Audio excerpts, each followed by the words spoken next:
All-out performances ng Sparkle Stars ang expected sa libreng anniversary concert ng Sparkle 30 bukas. Pero bago yan, nakiparty muna ang Sparkle sa isang birthday surprise. Makichika kay Nelson Canlas. Excited na ang Sparkle artists, hindi lang para makabonding ang Kapuso fans, kundi para na rin makisalo sa saya sa pagse-celebrate bukas as Sparkle GMA Artist Center turns 30. Ang concert na Sparkle 30 gaganapin sa MOA Sky Amphitheater bukas. Libre ang tiket. Pero kung team bahay, mapapanood naman yan sa streaming platform ng TikTok Live sa accounts ng Sparkle GMA Artist Center.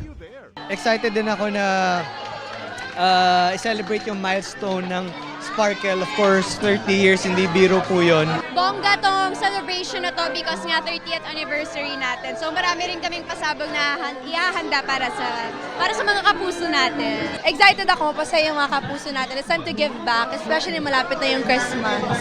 Expect explosive numbers na siguradong ikakikilig at ikatutuwa ng Kapuso fans. Secret, abangan nyo na lang po yan. Pero yun po yung pinagkakabisihan ko for the past few days. Nagpa-practice lang ako. So, abangan!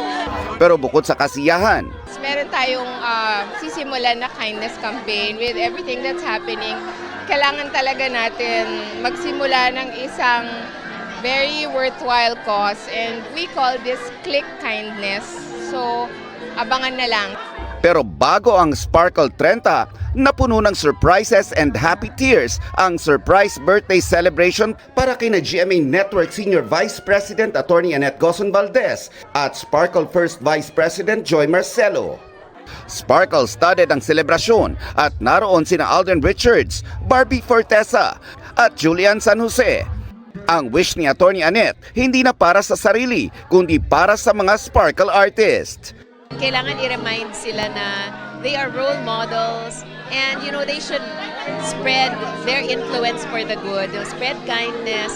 Parang yun ang pinaka-importante na yun ang birthday wish nating lahat. Nelson Canlas updated sa Showbiz Happenings.